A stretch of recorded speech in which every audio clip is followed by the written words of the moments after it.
नमस्कार, मैं आचार्य मुनीन्द्र कुमार त्रिपाठी आप सबके समकक्ष आज हम विषय लेकर आए हैं कि रोग। अगर हमें किसी प्रकार के रोगों से हम ग्रसित हैं, किसी विशेष प्रकार का रोग हमें हो गया है, कोई बड़ा रोग हो गया है, तो उसके निवारण के लिए हम क्या कर सकते हैं। हमारे वेदों में रोगों को नष्ट करने के लिए, आपकी आदि व्याधि को नष्ट करने के लिए, समूल रोग को नष्ट करने के लिए क्या विशेष वर्णन है, आज मैं उसको आप सबके समकक्ष उजागर करता हूं। आइए हम जानते हैं इस वीडियो में। इस विषय को हम प्रारंभ करेंगे कि रोगों को समूल नष्ट करने के लिए हमें क्या विशेष उपाय करने चाहिए, विशेष उपाय क्या बताए गए हैं वेदों के विषय में।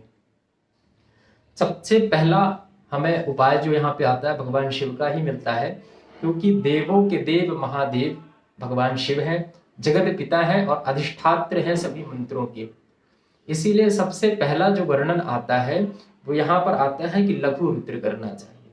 अगर कोई छोटा सा रोग है आपको और इस प्रकार की स्थिति है तो आपको लघु रुद्र करना चाहिए, या तो आप लघु रुद्र का यज्ञ करें या अभिषेक करें। दूसरा जो उपाय बताते हैं इसी में क्रम से कि लघु रुद्र के बाद जो आता है वो महारुद्र होता है। महारुद्र में भी आप जो है या तो आप इसका अभिषेक कर सकते हैं, अभिषेकात्मक करें, या हवनात्मक। महारुद्र करने से भी निश्चित सभी प्रकार के आदि व्याधि रोगों से मनुष्य मुक्त होता है, नष्ट समूल नष्ट होता है रोग। इसके बाद जो सबसे बड़ा यज्ञ कहा गया है, जिसको आजकल कोई नहीं करता है, सब भूलते जा रहे हैं इस क्रम को, इसलिए करना चाहिए। अगर आपकी स्थिति उत्तम है, कोई विशेष आपकी कामना है या कोई विशेष आपका कार्य है, कोई बहुत ज्यादा अगर आपके घर में रोग उत्पन्न हो रहा है, तो आपको अति रुद्र का प्रयोग करना चाहिए, करवाना चाहिए।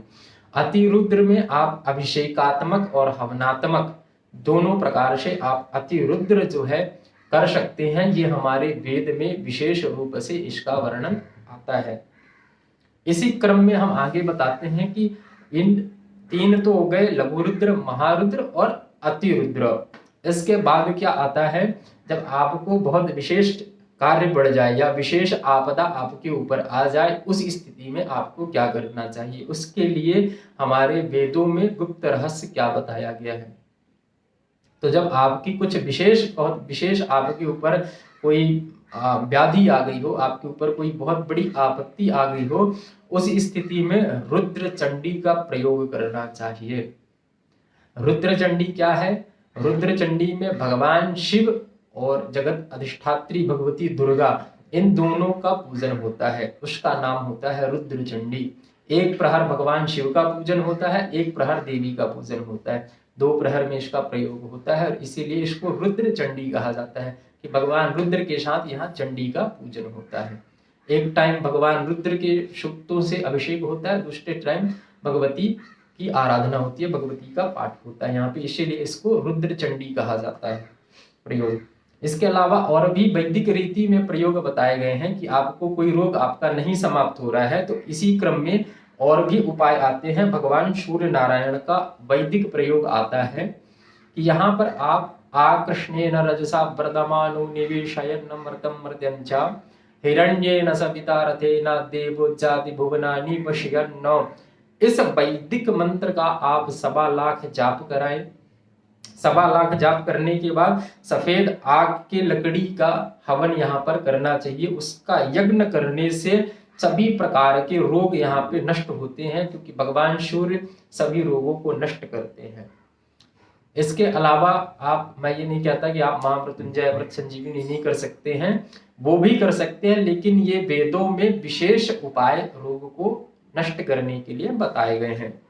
आप मार्कंडेय कृत महामृत्युंजय अमृत संजीवनी वगैरह भी आप प्रयोग में कर सकते हैं, प्रयोग करवा सकते हैं, या मार्कंडेय कवच का भी आप पाठ कर सकते हैं, वो भी लाभदायक होता है। रोगों से बचने के लिए इन विशेष प्रयोगों को अवश्य करना चाहिए। साथ ही अगर आप प्रतिदिन भगवान सूर्य नारायण को जल दें, अर्घ दें, उससे भी रोग नष्ट होता है। ये विशेष उपाय हमारे वेदों में बताए गए थे, जो मैं आपके सामने लेकर आया। आगे हम वीडियो में चर्चा करेंगे कि इन उपायों को कैसे किया जाता है। इन उपायों के लिए क्या हल होता है। आगे की वीडियो में हम आपको इसके विषय में बताएंगे कि ये उपाय किस तरह से किए जाते हैं। लघु रुद्र, महारुद्र, अतिरुद्र क्या है, ये हम पूर्ण आगे के वीडियो में आपको संपूर्ण जानकारी देंगे कि ये कहलाते क्या हैं और कैसे किए जाते हैं। नमस्कार, जय मां, हर हर महादेव।